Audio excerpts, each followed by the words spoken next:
Okay. Happy morning, happy morning, happy morning. जिज्ञासा गुरुकुलममध्ये आपलं सगळ्यांचं खूप खूप मनापासून स्वागत आहे. आपल्या प्रत्येकाच्या आज जो परमपिता परमेश्वर आहे त्याला कोटी कोटी नमन करते, वंदन करते आणि आजच्या सेशनची सुरुवात करते. आणि माफी मागते, आज 10 मिनिट उशीर झालेला आहे. आणि तुम्हाला कसं वाटतंय की बघता बघता आपल्या सेशनचा आज शेवटचा दिवस आला. 10th day. 10 दिवस झाले. कसे गेले असं वाटलं का की अरे बापरे 10 दिवसाचा कोर्स आहे, ज्यावेळेला माहिती मिळाली छान गेले. छान वाटतं, असं वाटतं संपूच नाही. छान. नाहीतर असं होतं ना की अरे बापरे आम्ही किती वर्ष झाले शाळा कॉलेज सोडली आहे आणि आता एखादा कोर्स करायचा तो पण 10 दिवसांचा, असं कोणाकोणाला टेन्शन आलं होतं? नाही ना? वा, गुड गर्ल आहात तुम्ही सगळ्यांमध्ये. छान. ओके चलो आज यस बोला.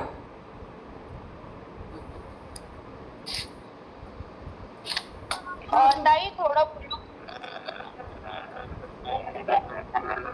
हॅलो बोला ना बोला.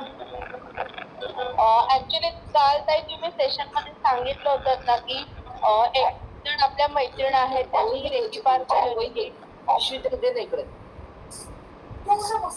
कळलं नाही मला. हॅलो हा बोला. त्यांनी उन्हात जाताना रेकी पास केली होती की मला उन्हाचा त्रास नाही झालाय, गार वाऱ्याच्या झुळूक येत आहेत. मी आज सेम केलं तसंच, कारण माझी रोज ड्युटी 3 ते 6 असते. मला 2:15-2:30 ला निघावं लागतं आणि खूप ऊन असतं रोज. तर मी आज ती रेकी पास केली निघायच्या आधी घरातनं. आणि हे पण सांगितलं की मला आज कोणतीही कटकट नसताना दोन्ही वेळेला बस मिळतील. सो मला बसही शांतपणे मी आज बसेत आली आणि इतकं थंड वाटत होतं ना जाताना, किंवा क्षणच क्षणी तुमची आठवण येत होती आज. Thank you so much. छान छान एक्सपिरियन्स आहे तुमचा. यस. थोडासा बाहेर आहात का तुम्ही? आवाज जरा हे होतोय. Okay. Thank you so much for your valuable words. आज लास्ट डे आहे. आज तरी मला तुमचे चेहरे दाखवा. प्रत्येकीने कॅमेरा सुरू करा. ओळख तर होऊ द्या की कोण कोण 10 दिवस माझ्यासोबत होते. एक आता सुप्रिया आवटीताई माहिती झालं आहे, श्रद्धा गोखले माहिती झालं आहे, अनुष्का, नेहा, वनिता. ओके. अजून बाकी लोकांची मॅन जेवतोय म्हणून बंद ठेवलेला कॅमेरा. आता मेडिटेशन कसं करणार? जेवण सुरू आहे. आज लास्ट डे आहे. आज फायनल प्रॅक्टिस आहे. चलो ठीक आहे. आवरा पटकन. माईक तुमचा बंद करा. Yes thank you. असं होतं कुठला तरी एक माईक सुरू झाला ना की ते आवाज है ना, म्हणून मला सांगावं लागतं. बाकी काही नाही. तर तुम्ही म्हणाल या मॅडमला एकटीलाच बडबड करायला आवडतं, पण तसं काही नाही आहे. माझा आवाज मग तुमच्यापर्यंत येत नाही. ओके. तर थँक्यू सो मच. तुम्ही मला संधी दिली 10 दिवस तुमच्या समोर माझं जे काही थोडंफार तुटकं फुटकं नॉलेज आहे ते शेअर करायची. फार एक्सप्लेनेशन नाही मला देता येत. टू द पॉईंट मी बऱ्याच गोष्टी सांगते. आपल्या क्लासमधूनच एक फोन आहे, घेते. हॅलो आहे ना? जॉईन नाही केलं तुम्ही अजून? रेकी लेवल 1 या ग्रुपमध्ये तुम्ही नाही आहेत का? तुम्हाला तर मी माझ्याकडे टिक केलेलं आहे जॉईन केलं म्हणून.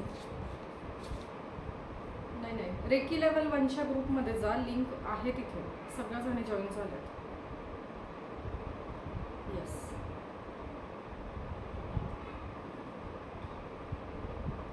लिंकच नाही म्हणतात. आता तर आहेत ग्रुपमध्ये.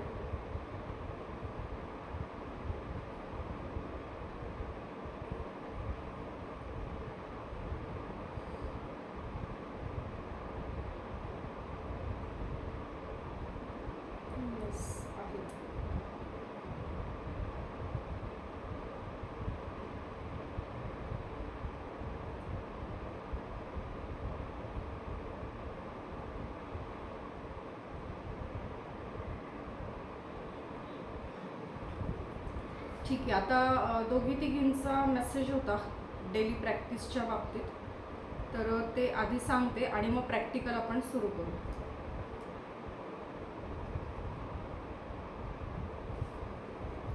हे बघा, तिथे आहे पहिला होमवर्क आहे न्यू बिगिनिंग मेडिटेशन. आता तुमच्यापैकी बऱ्याच जणी ते न्यू बिगिनिंग मेडिटेशन करत आहेत. कुणी व्हॉट्सअप ग्रुपमध्ये अनुभव लिहित आहे, कुणी कमेंट सेक्शनमध्ये अनुभव लिहित आहेत. तर खूपच छान. आता त्यातली वाक्य काय आहेत ही तुम्हाला कळलेली आहेत, बरोबर आहे. जर तुम्ही असंच डोळे बंद करून बसून ते मेडिटेशन करू शकत असाल कंटिन्यू, तर मग खूपच छान, तुमचा फायदा आहे, बाकी काही नाही. ठीक आहे. पण आता असं झालं की रेकीची पण प्रॅक्टिस ॲड होते ना. मग आता रेकीची प्रॅक्टिस करायची की ही करायची की अजून काय काय करायचं, कुठेतरी वेळेची लिमिटेशन आहे. मग आता तुम्हाला त्यातली सगळी वाक्य बॅक ऑफ द माइंड आहेत, आलीत लक्षात. मग तुम्हाला काय करायचंय, ते अंगीकारायचंय. नुसतं ऐकून काही नाही. तुम्ही किती किती दिवस ऐकणार पण तसं वागण्यात आलेलं नाहीये, तर मग त्याला काहीच अर्थ नाहीये. सो ती वाक्य जर तुमच्या back of the mind, subconscious माइंडला गेलेली आहेत, तर तसं तुमचं वागणं बोलणं होतंय.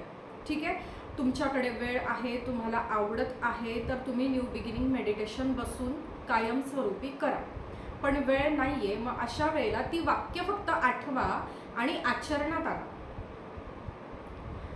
तुम्ही स्वयंपाक करत आहात, तुम्ही कुठलंही काम करत आहात, पण ते मनातल्या मनात वाक्य घोळत राहू शकतं. जसं मनातल्या मनात घोळत राहतं ना, ती मला वाईट बोलली, तिने मला त्रास दिला, तिथे असं झालं, मुलांच्या शाळेचं असं, नवऱ्याच्या नोकरीचं असं, माझ्या दुखण्याचं असं, ही वाक्य कशी मनात घोळत राहतात, तसंच ती वाक्य मनात घोळत राहू द्यात. ओके. हे आहे न्यू बिगिनिंग मेडिटेशन. त्याच्यानंतर कुणाही व्यक्तीबद्दल, घटनेबद्दल, परिस्थितीबद्दल जे काही आहे कंप्लेंट्स. आता बघा, एवढ्या दिवसांमध्ये ही एकच बॅच तुमची अशी आहे की तुम्ही अजूनही कंप्लेंट्स लिहित आहात, जाळत आहात. ओके. मागच्या बॅचपर्यंत 4 दिवस, अति झालं 5 दिवस, त्याच्यानंतर त्यांचा तो होमवर्क येणं थांबलं. का थांबलं? कंप्लेंट्स संपल्या जाळून जाळून. ओके. आता काल चॅट बॉक्समध्ये एक मेसेज आलेला होता, मला आता नाव नाही आठवत कारण मी बोलण्याच्या फ्लोमध्ये होती आणि मला त्यावेळेला त्या पॉईंटवर जावंसं नाही वाटलं, म्हणून मी नाही गेली. पण परत आज मला इथे सांगावंसं वाटतंय की कालचा चॅट बॉक्समध्ये तो मेसेज असा होता की कंप्लेंट्स लिहून आम्ही आता बोर झालो, कंटाळलो. ठीक आहे. कोणाचा होता तो मेसेज? प्रामाणिकपणे सांगायचंय. हे बघा, तुम्हाला मार्गदर्शन हवंय ना. सुप्रियाताई, तुमचं होतं का?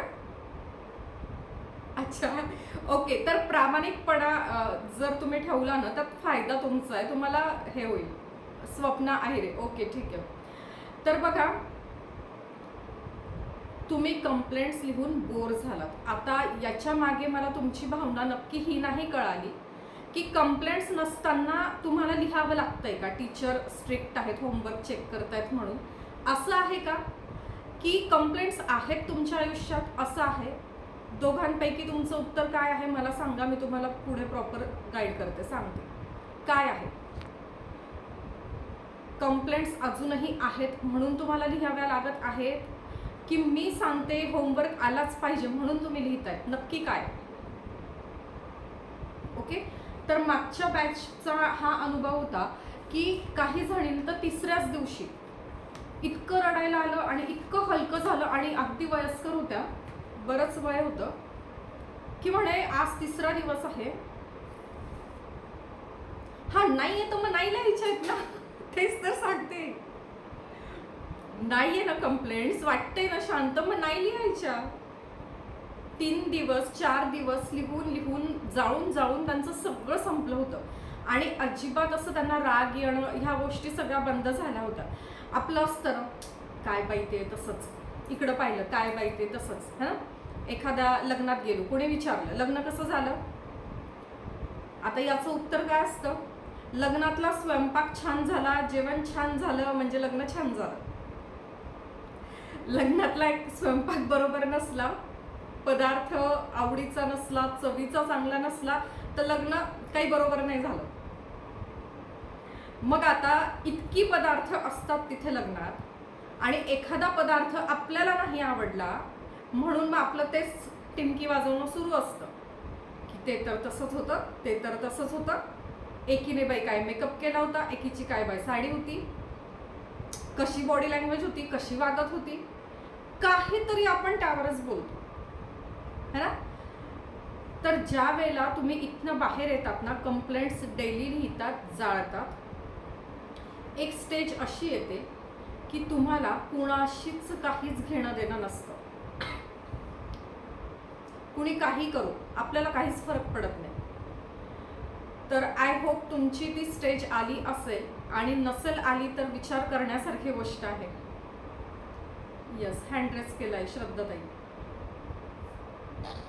ताई आता आपला हा ग्रुप सगळ्यांचाच झालाय. थोडं माझं पर्सनल याच्याबद्दल बोलायचं. माझ्या मिस्टरांना मला माझ्याबद्दल रिस्पेक्ट वाटतो ना, प्रेम वाटतो. आणि माझी बाकी काही कंप्लेंट आता कोणाबद्दलच नाहीये, पण ही कंप्लेंट मात्र म्हणजे ह्याच्यासाठी मी काय करू. म्हणजे मी रेकी पण द्यायचा प्रयत्न करणारच आहे की त्याला माझ्याबद्दल प्रेम वाटलं पाहिजे, किंवा तुम्ही ते सांगितलं तेही सुरू केलं. पण दुसऱ्यांच्या म्हणण्यावर विश्वास ठेवतो. आणि मग माझ्या जाऊबाईंनी, माझ्या दिरांनी काही सांगितलं की त्याला तेच खरं वाटत राहतं. आणि मग मी किती जीव नाहीये तरी तो त्याच्यावर विश्वास ठेवते, कारण का त्या लोकांवरच विश्वास. म्हणजे आता तुमच्या लग्नात 21 वर्ष पूर्ण झाली आहेत, पण अजूनही तो लग्नाच्या वेळेला घडलेल्या गोष्टी किंवा त्याच्यानंतर 4-5 वर्षात घडलेल्या गोष्टी अजूनही काढतो, माझ्याशी भांडतो. आणि त्याला अजिबात म्हणजे माझी मुलगी पण म्हणते पापाबरोबर एवढी काय ऍडजस्ट करते. तर मला एकच कंप्लेंट खूप त्रास देते सतत.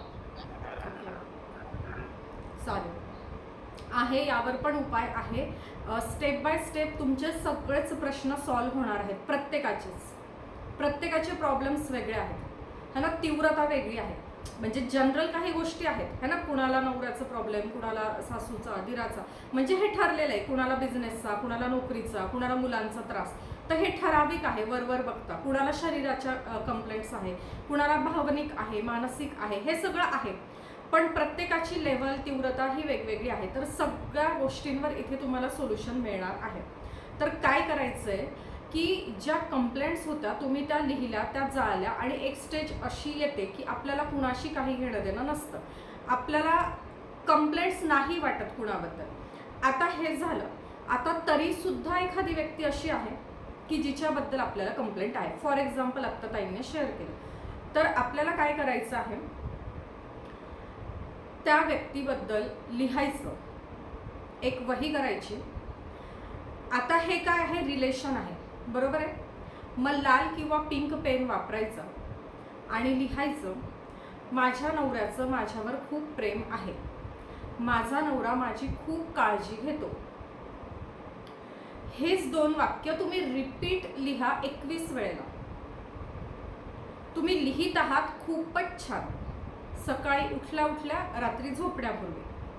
तुम्हाला लिहायला वेळ नाहीये, मनातल्या मनात हेच पाहिजे. तोच समोर त्रास देतोय, दिसतंय तुम्हाला, यस. तो मारतोय, अपमान करतोय, दिसतंय तुम्हाला, यस. तरी सुद्धा त्याला ते करू द्यायचं. आणि आपल्या मनात काय सुरू आहे की माझा नवरा माझी काळजी घेतोय, मला काय हवं नको बघतोय, ठीक आहे, आणि त्याचं माझ्यावर प्रेम आहे. हे आपल्या मनातल्या मनात आपलं सुरू ठेवायचं.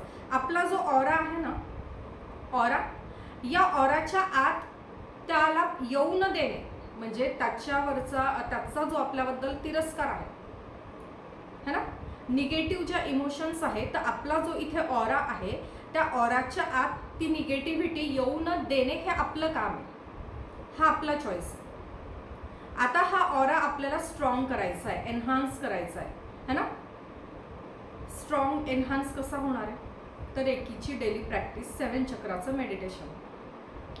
तुम्ही फक्त तुमचा ऑरा, हे जे प्रोटेक्शन शिल्ड आहे ना, हे स्ट्रॉंग करा. समोरून येणारा प्रॉब्लेम या ऑराच्या वॉलवर आदळतो आणि बाउन्स बॅक होतो.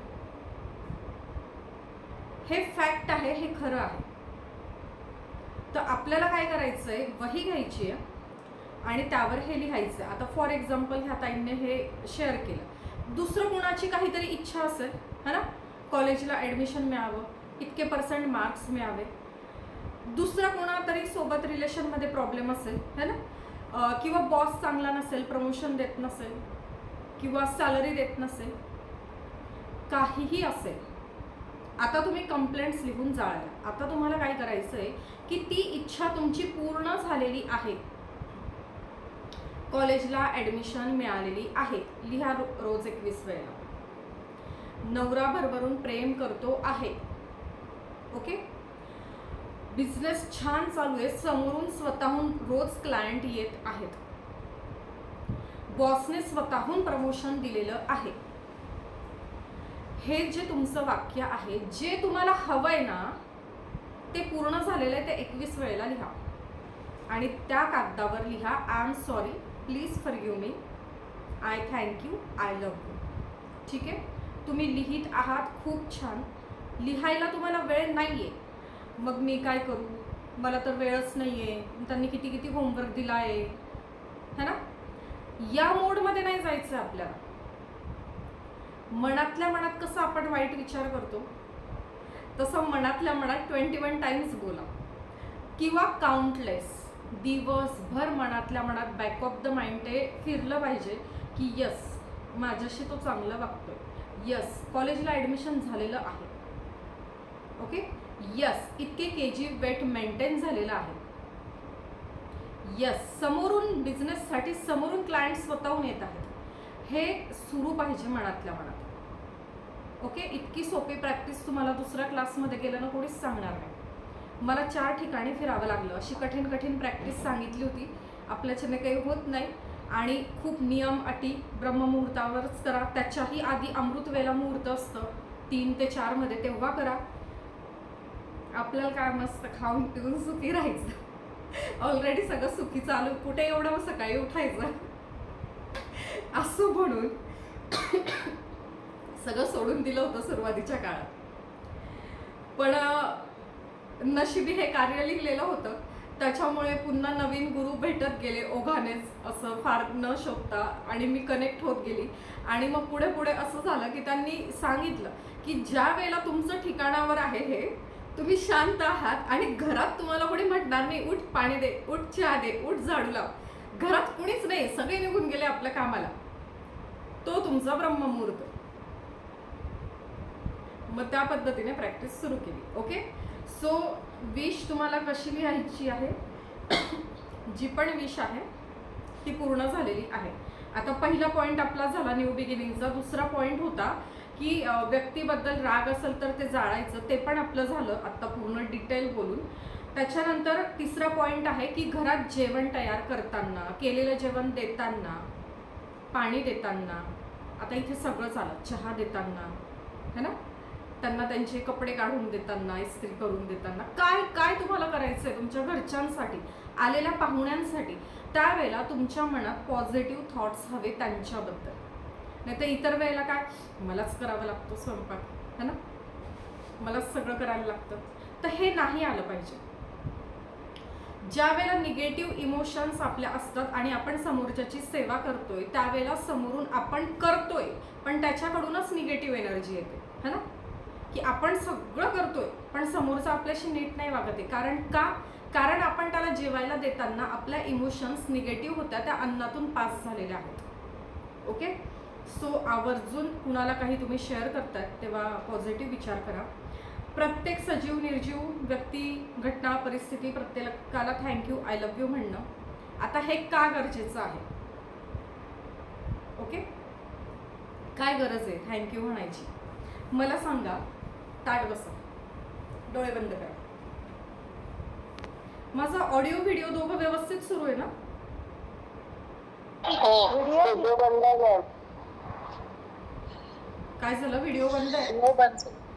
व्हिडिओ बंद आहे, ऑडिओ व्यवस्थित आहे.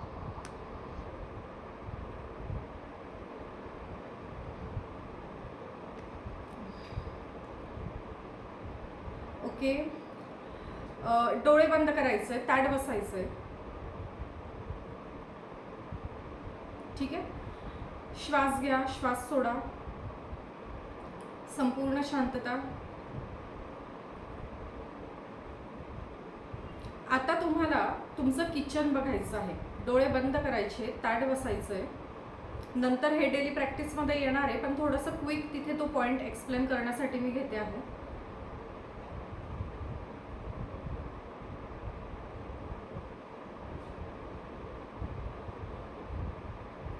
संपूर्ण लक्ष आपल्या श्वासांवर केंद्रित करा.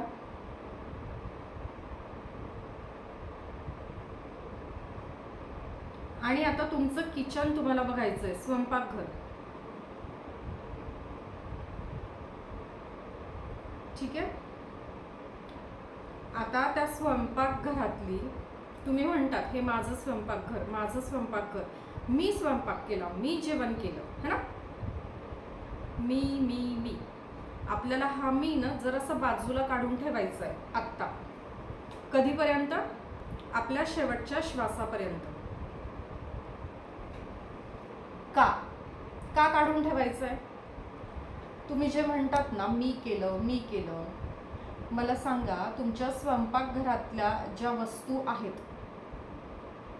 त्यातली एक सिंगल वस्तू तरी तुम्ही स्वतः केलेली आहे का? डब्बे आहेत तुमच्याकडे, है ना, स्टीलचे असतील, अजून कुठल्या धातूचे असतील, प्लास्टिकचे असतील, तुम्ही तयार केलेत का? नाही. त्या डब्यांमध्ये किराणा भरलेला आहे, भाजीपाला आहे, फ्रूट्स आहे, ड्राय फ्रूट्स आहे, नमकीन आहे, ड्राय स्नॅक्स आहेत. म्हणजे जे जे खाण्याच्या वस्तू आहेत, चटण्या आहेत, लोणचे आहेत, मसाले आहेत, मीठ आहे, काहीतरी तुम्ही तयार केलेलं आहे का? काहीच नाही. तुमच्या किचनमध्ये तुम्ही ज्यावर अन्न शिजवता तो गॅस आहे. ते लायटरच नसेल तर तो गॅस पेटेल का? ना गॅस तुम्ही बनवलाय शेगडी, ना लायटर तुम्ही बनवलंय, ना सिलेंडर तुम्ही बनवलंय, बरोबर. फ्रीज आहे, तुम्ही फ्रीजमध्ये वस्तू ठेवतात, दही, दूध, ताक, तूप, लोणी, जे काही तुमचं आहे, है ना, असं तुम्ही म्हणता. पण ते फ्रीज आहे का तुमचं? तुम्ही स्वतः तयार केलंय का? नाही. जरा हॉलमध्ये या बाहेर. काय काय तुमच्या हॉलमध्ये? छान छान कर्टन्स आहेत, सोफा आहे, टीव्हीचं युनिट आहे, छान छान शोकेस आहेत, वॉल हँगिंग आहे. किती सुंदर तुमचं घर तुम्ही सजवलेलं आहे. पण मला सांगा त्यातली एक सिंगल वस्तू तुम्ही तुमच्या हाताने तयार केलेली आहे का? आहे का? नाही, है ना. बेडरूम मध्ये या जरा. संपूर्ण बेडरूम बघा. तुमचा बेड, बेडवरची गादी, बेडशीट, पिलो कव्हर, बेडच्या आतमध्ये काय काय एक्स्ट्राचं सामान, बेडरूम मधली कबर्ड, ड्रेसिंग टेबल, कपाटातले अगदी सगळे आपले कपडे, है ना, सगळे मॅचिंगची ज्वेलरी, वेगवेगळ्या पर्स, वेगवेगळ्या चप्पल, एक तरी वस्तू तुम्ही स्वतः तयार केलेली आहे का? अजिबातच नाही. मग मला सांगा तुमच्याकडे कितीही पैसा असेल पण बाजारात या वस्तू जर विकत मिळत नसतील तर मग तुमचं आयुष्य कसं असेल? वॉश एरिया राहिला, टॉयलेट, बाथरूम, ते तुम्ही स्वच्छ करतात. स्वच्छ करण्यासाठी तुम्ही तिथे ब्रश वापरतात, लिक्विड वापरतात. आंघोळीसाठी तुम्ही वेगवेगळ्या वस्तू वापरतात, साबण असेल, शॅम्पू असेल, फेसवॉश असेल, है ना. तर हे सगळं तुम्ही केलेलं आहे का? तर अजिबात नाही. आता तुमचे डोळे बंद आहे, तुम्हाला तुमच्या घरातली एकूण एक वस्तू बघायची आहे. आणि आता तुम्हाला बघायचं आहे की तुम्ही तुमच्या घरात आहात आणि तुमचं संपूर्ण घर रिकामं आहे, फक्त आणि फक्त भिंती आहेत आणि तुम्ही एकटे बसलेले आहात आणि मोठमोठ्या बॅग्स भरून तुमच्याकडे पैसे आहेत. तुमचं गुगल पेचं अकाउंट फुल आहे लाखांमध्ये आणि समोर सुद्धा कॅशमध्ये बॅग्स, वेगवेगळ्या भल्या मोठ्या 5-7 बॅग्स भरून कॅश आहे. घरामध्ये तुम्ही एकट्या बसलेल्या आहात, संपूर्ण घर रिकामं आहे, फक्त आणि फक्त भिंती आहेत. आता तुम्हाला मार्केटला जायचं आहे आणि मार्केटला एकही वस्तू मिळत नाहीये. मार्केटला जर एकही वस्तू मिळत नाहीये तर तुमचं घर भरणार कसं, बरोबर? सो मी माझ्याकडे पैसा काहीच कामाच्या नाहीये, त्या कागदाच्या नोटा. म्हणून हा पॉइंट इथे इन्क्लूड केलेला आहे की घरातील किंवा या ब्रह्मांडातील प्रत्येक सजीव आणि निर्जीवाला आपल्याला थँक्यू म्हणायचंय. जर शेतकरी शेतात राबला नसता तर तुमच्या घरामध्ये ते अन्नपदार्थ किचनमध्ये आले असते का? आपण म्हणतो चिप्स आहेत, मॅगी आहे. अरे पण ती मॅगी तयार करायला जे रॉ मटेरियल आहे ते काही कंपनीत तयार झालंय का? है ना, शेतातूनच आलंय ना, बरोबर आहे? तो शेतकरी जर राबला नसता, बघा किती लेंथी प्रोसेस आहे. शेतकऱ्याने गव्हाचं एक बी पेरलं, त्याची भरपूर काळजी घेतली, भरपूर वेळ गेला, गव्हाचे दाणे तयार झाले, पोतेभर जी काही संपूर्ण ती प्रोसेस आहे शेतकऱ्याची ती झाली, ते मार्केटला आलं. तिथून पुढे किती ठिकाणी किती मध्ये मध्ये लोक असतात, त्यांच्या मार्फत ते आपल्याला किराणा दुकानापर्यंत मिळतं. मग आता या प्रोसेसमध्ये गव्हापासून मैदा तयार होणं, त्या मैद्यापासून एखाद्या कंपनीमध्ये ती मॅगी तयार होणं, त्या मोठमोठ्या मशीन्स, त्याचं ते सगळं मेजरमेंट. आता त्या मशीन्स जर नसत्या तर ती मॅगी तयार झाली असती का? किती मोठी प्रोसेस आहे, त्या मशीन्स किती मोठ्या मोठ्या असतात. आता त्या मशीन्स बनवायला इंजिनियर आहेत, त्यांच्या आयडियाज आहेत. मग तिथे लोखंड वापरले गेलंय, तिथे स्टील वापरलंय, तिथे फायबर वापरलंय. किती मोठी प्रोसेस आहे.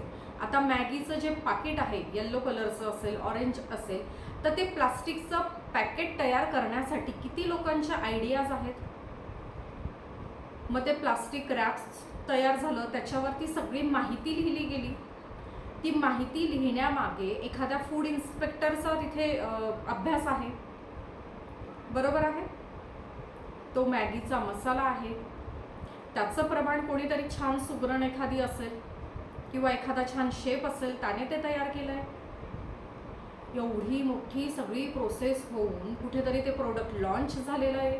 वेगवेगळे ॲक्टर लोकांनी, प्रोड्युसर लोकांनी ॲडव्हर्टाईज वेगवेगळ्या लेवलला ती तयार केली. ती ॲडव्हर्टाईज तयार होऊन तुमच्यापर्यंत आली. साधी गोष्ट नाही एक ॲडव्हर्टाईज तयार करणं,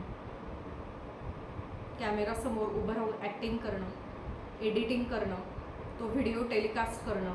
मग ती ॲड आपण बघितली, मग कुठेतरी कुठला तरी किराणा दुकानापर्यंत किंवा मार्टपर्यंत ज्या वेळेला ते मॅगीचं पॅकेट विकायला आलं, तिथे किती लोकांचे परिश्रम आहे. आता फॉर एक्झाम्पल आपल्याला सगळ्यांना मॅगी आवडते, आपल्या घरात मुलं आहेत, मॅगी आवडते म्हणून मी हे उदाहरण म्हणून इथे घेतलं. पण तुमच्या घरातली एकूण एक वस्तू, त्याचा असा विचार तुम्हाला करायचा आहे. आपल्याला असं वाटतंय अरे काय, माझा मोबाईल आहे, मी मोबाईल आणि लॅपटॉप लावून क्लास घेते, मी क्लास करते. पण तो मोबाईल तयार होण्यामागे कितीतरी माणसांचं डोकं आहे, आयडियाज आहेत. मग ते मोबाईल तयार होण्यासाठी कितीतरी सॉफ्टवेअर आणि हार्डवेअर आहेत. सॉफ्टवेअरचे इंजिनियर वेगळे आहेत, हार्डवेअरचे इंजिनियर वेगळे आहेत, त्यांचे तिथे कष्ट आहेत.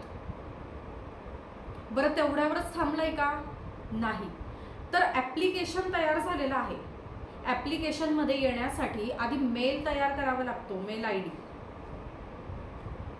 ते काम कोणीतरी वेगळंच सांभाळतं, बरोबर आहे?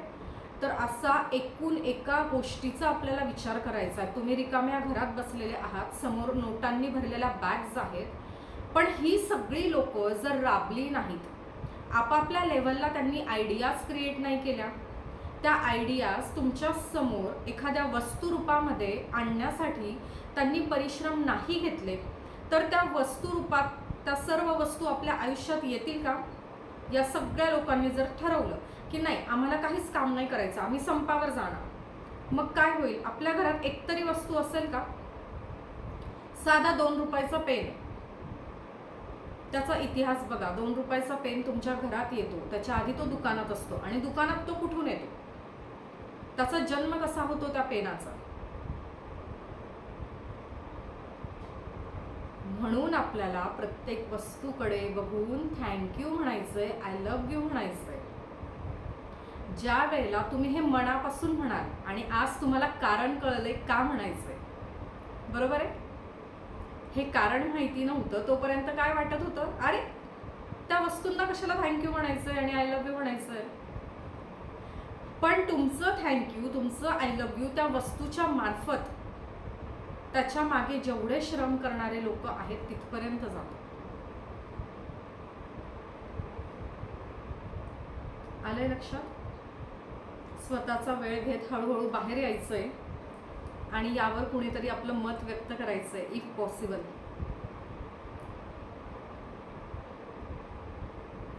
गरज आहे का या गोष्टीची?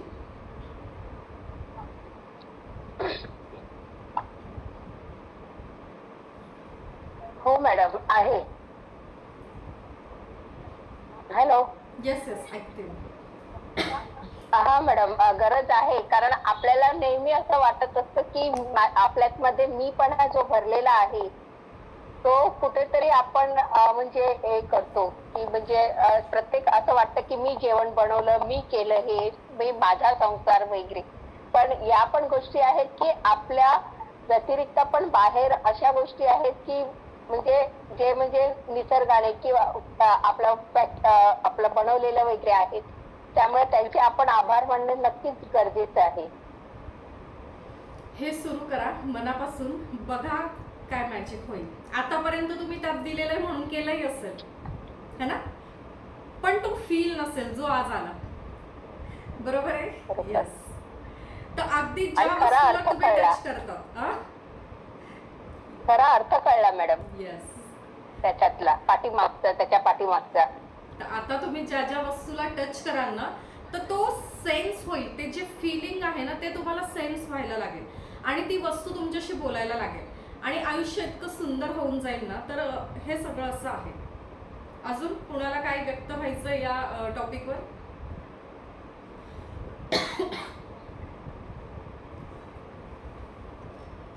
ओके. आता आपण म्हणतो कचऱ्यावाले आले का, कचऱ्यावाली बाई आली का. तर कचऱ्यावाली बाई आपण आहोत, ते सफाई कामगार आहेत. कचरा आपण करतो, ते साफसफाई करतात. ओके. तर आपली विचार करण्याची जी शक्ती आहे ना त्याच्यावर आपल्याला काम करायचंय, ना का दुसऱ्यांना ब्लेम द्यायचंय. आपलं आयुष्य आतापर्यंत आहे ना दुसऱ्यांना ब्लेम देण्यातच गेलं आणि आतापर्यंत आपण काय केलंय, जे व्यक्ती आहेत आपल्या घरात त्यांना गृहीत धरलंय. आता आपण जे मेडिटेशन केलं, आता जे तुम्ही ऐकलं, हे सगळं काय होतं, निर्जीव वस्तूंबद्दल होतं. असंच आपण करतो. घरामध्ये जी लोक आहेत ना त्यांना गृहीत धरतो आणि बाहेर फ्रेंड्स मध्ये जाऊन बसतो. बायको आहे ना ती असणारच आहे घरात, नवरा आहे ना तो काय माझाच आहे, मुलं आहे ना मग त्यांना चिडचिड करायची, आपलं याच्यात राहायचं, कुठे जाणार ते माझ्याचकडे येणार. आई वडील आहेत, सासू सासरे आहे, म्हणजे आहेत ना त्यांना गृहीत धरतो आणि जे केलंय ना वरती त्यांचा विचार करतो.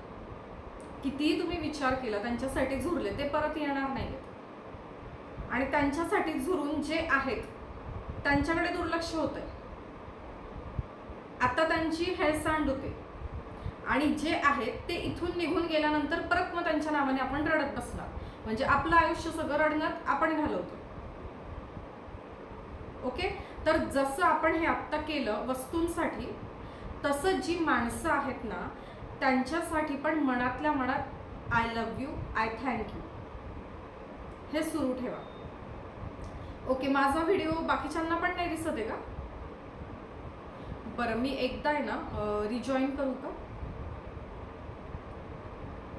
एकच मिनिट, मी रिजॉईन करून बघते.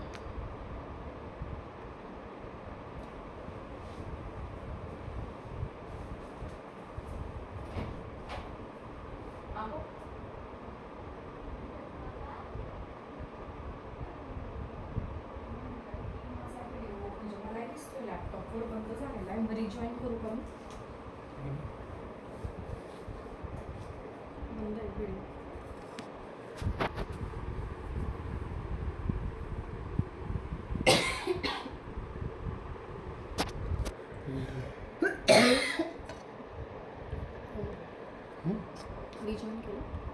बघ चालू आहे का? येस झालं. ओके, आता आहे ना व्हिडिओ? Yes, thank you.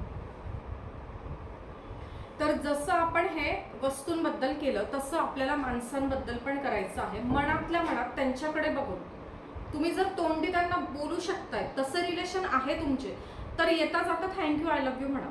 पण तसं रिलेशन नाही आहे आणि ते हील करायचे म्हणजे उपचार करायचा आहे त्या रिलेशनवर, तर मनातल्या मनात आपण हे म्हणत राहायचं, ते भले समोर काही करू दे. पण यस, हे होणार आहे. 21 डेज होईपर्यंत ती व्यक्ती तुमच्याशी चांगलं वागायला लागणार आहे.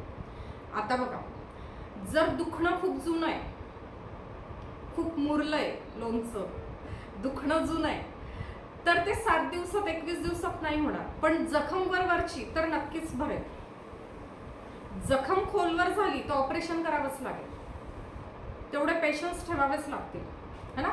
घर स्वच्छ करायचंय रोजचं, झाडून पुसून 10 मिनिटाचं काम आहे, पण पूर्ण घराला रंगरंगोटी करायची तर वेळ लागणार आहे. ओके, सो होईल, होप सोडायचं नाही, ही एक चूक नाही करायची. आता तुम्ही आलात ना, शेवटपर्यंत टिकलाय, तुम्हाला पॉझिटिव्ह फिलिंग आलेलं आहे, ऊर्जा खरंच असते, ती काम करते, हे तुम्हाला कळलं आहे ना. तर तुम्हाला हे पण आता कळायला हवं की जर दुखणं जुनं आहे तर थोडंसं वेळ द्यावा लागेल. का द्यावं लागेल? तुम्ही त्यावर औषध उपचार सुरू केलेले आहेत. मग ती सगळी निगेटिव्हिटी निघून जाईल, त्याच्यानंतर समोर रिझल्ट दिसते. तर ती साफसफाई, निगेटिव्हिटी निघण्यासाठी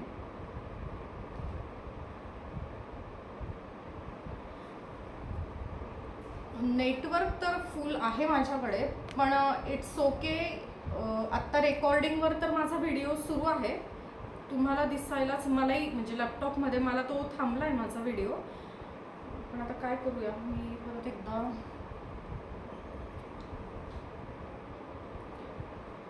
ठीक आहे, इथपर्यंत झालंय क्लिअर. आता त्याच्यानंतर आहे 5वा पॉईंट आहे की स्वतःला कसा वेळ देता येईल, स्वतःसाठी काय करता येईल हे लिहिणे आणि करणे. ओके, तर आपण बघा एक प्रॅक्टिकल केलं होतं की स्वतःच्या जबाबदाऱ्या लिहून काढा. त्यावेळेला आपण काय केलं, आपण आपलं सोडून सगळ्यांबद्दल लिहिलं. पण अरे आपणच नाही आहोत तर काय होईल, है ना. म्हणून आपल्याला काय करायचंय, आधी स्वतःला आनंदी ठेवायचंय. तुम्ही जर आनंदी असाल तर आणि तरच तुम्ही इतरांना आनंद देऊ शकता. मग आता इथे जरी म्हटलंय लिहिणं, आता काय होईल, तुम्ही जर लिहिलं ना की आज मला स्वतःसाठी काय करायचंय, तर दिवसभरात तुम्हाला वेळ मिळेल, ते होईल. पण तुम्ही जर लिहिलं नाही ना की आज मला स्वतःसाठी काय करायचंय, तर काय होईल, जाऊ दे एवढं काम करून घेते, जाऊ दे एवढी जबाबदारी करून घेते, आणि असं करत करत दिवस निघून जातो. त्याच्यामुळे तुम्हाला गायला आवडतंय ना, 5 मिनिट गाणी लावा. तुम्हाला नाचायला आवडतंय, 5 मिनिट नाचा, आरशापुढे उभं राहून. जरा 5 मिनिट पुढे आरशासमोर जा आणि छान नट्टापट्टा करा आणि स्वतःवर प्रेम करा, कम्युनिकेशन करा तिथे स्वतःकडे बघून. तुम्हाला वाचायला आवडतंय आणि आयुष्य असंच निघून जातं की मला वाचन करायला आवडतं पण मला वेळच नाही. सुरुवात करा, एकच पेज वाचा, एकच पॅरेग्राफ वाचा. तर तुम्ही हे लिहा. लिहिल्याने काय होईल की त्या दिवसभरात ते काम करण्यासाठी आपोआप वेळ मिळत जाईल. ओके, 6वा पॉइंट आहे की तुमच्या इच्छा ज्या आहेत तर त्या मला मिळतील का अशी काळजी चिंता न करता ते मला ऑलरेडी मिळालेलं आहे. या टॉपिकवर बोललो आपण ऑलरेडी, है ना. सो ऑलरेडी मला हे मिळालेलं आहे असं लिहायचं आहे आणि तिथे थँक्यू म्हणायचं की देवा परमेश्वरा मला जे जे हवं ते तू मला स्वतःहून देतोस किंवा दिलेलं आहेस. आता असं लिहिल्यावर काय होईल, तर देवाला द्यावंच लागेल, है ना. त्याला त्याची व्हॅल्यू तर ठेवावी लागेल. तुम्ही एवढा विश्वास दाखवलाय की देवा तुम्हाला देतोस आणि त्याने नाही दिलं तर मग त्याची व्हॅल्यू कमी होईल ना. मग ज्या वेळेला तुम्ही म्हणता रे की शक्ती तुम्हाला हे दिलेलं आहे, स्वामी तुम्ही मला हे दिलेलं आहे, गणपती बाप्पा, कुलदेवता जे पण असेल, तर त्यावेळेला त्यांना स्वतःचं पण क्रेडिट जपायचं असतं, त्याच्यामुळे ते देऊन टाकतात आपल्याला. ओके, तर मागण्यात आपण कमी पडू नका, ठीक आहे. येस, तर हे तुम्हाला म्हणजे 21 टाइम्स तुम्ही लिहू शकता डेली. ओके, किंवा डेली तुम्ही सकाळी 3 वेळेला लिहा, दुपारी 6 वेळेला लिहा, रात्री 9 वेळेला लिहा. हे तुम्ही करू शकता. त्याच्यानंतर तुमच्याकडे काय काय आहे सर्व लिहून काढा. आत्ता आपण काय केलं, डोळे बंद करून सगळं बघितलं ना आपल्याकडे काय काय आहे. आतापर्यंत काय म्हणत होतो, माझं नशीबच असं, माझ्याकडे हेच नाही, माझ्याकडे तेच नाही. पण अरे तुम्ही लिस्ट केली ना, तुमचं रजिस्टर भरून जाईल पण तुमची लिस्ट पूर्ण होणार नाही. 10 पिलो आहे, 2 बेड आहे, कबड आहे, कबडमध्ये किती ड्रेस आहे, किती साड्या आहे, सगळं मोजून काढा. किचनमध्ये किती प्रकारचे मसाले आहेत, किती प्रकारच्या कुरडया पापडा आहे, अरे काय काय आहे लिहा ना तुम्ही. तुमचे 4-4 रजिस्टर भरून जातील पण लिस्ट पूर्ण नाही होणार. पण आपण काय करतो, जे नाहीये तेवढं त्यावर फोकस आपला करतो. ओके. पुढे आहे की ऑराचं प्रॅक्टिकल करा. ऑराचं प्रॅक्टिकल है ना. एखादी वस्तू ठेवा आणि त्याचा ऑरा बघा. आपल्या घरातील एखाद्या व्यक्तीला पांढऱ्या शुभ्र भिंतीच्या समोर बसवा आणि त्याचा ऑरा बघा. हे केल्यामुळे तुमची आंतरिक शक्ती खूप वाढणार आहे. समोरून एखादा व्यक्ती ज्या वेळेला येईल तुम्ही त्याला ओळखू शकता, त्याचा ऑरा तुम्ही बघू शकता. ठीक आहे. त्यानंतर आहे चक्र मेडिटेशन, व्हायब्रेशन थेरपी. हे पण तुम्हाला मी सांगितलेलं आहे आणि जे आपण डेली प्रॅक्टिसमध्ये घेणार आहोत. त्याच्यानंतर रेकी शक्तीला बोलवणे. चालता बोलता दिवसभरात प्रत्येक श्वासासोबत बोलवा आणि म्हणा, रेकी शक्ती माझ्या ह्या कामात मदत कर, माझं हे काम सोपं कर, मला ह्या प्रश्नाचं उत्तर मिळवून दे, माझी ही मदत कर. बोलत राहा. जसं तुम्ही स्वामी स्वामी बोलत राहतात ना, तसं तुम्हाला रेकी शक्तीला पण बोलवायचं आहे. ठीक आहे. तिची मदत घ्यायची. त्याच्यानंतर ऑरा स्कॅनिंग प्रॅक्टिस पण आता आपण करणार आहोत, क्लिन्झिंग प्रॅक्टिस पण करणार आहोत, एनर्जी बॉल पण करणार आहोत. ओके. आता एनर्जी बॉल म्हणजे काय, आता ठीक आहे, मी तुम्हाला आता दिसली पाहिजे. मी आत्ता दिसत नाही आहे ना, एकच मिनिट थांबा. आता मी रिजॉईनचंच बघते.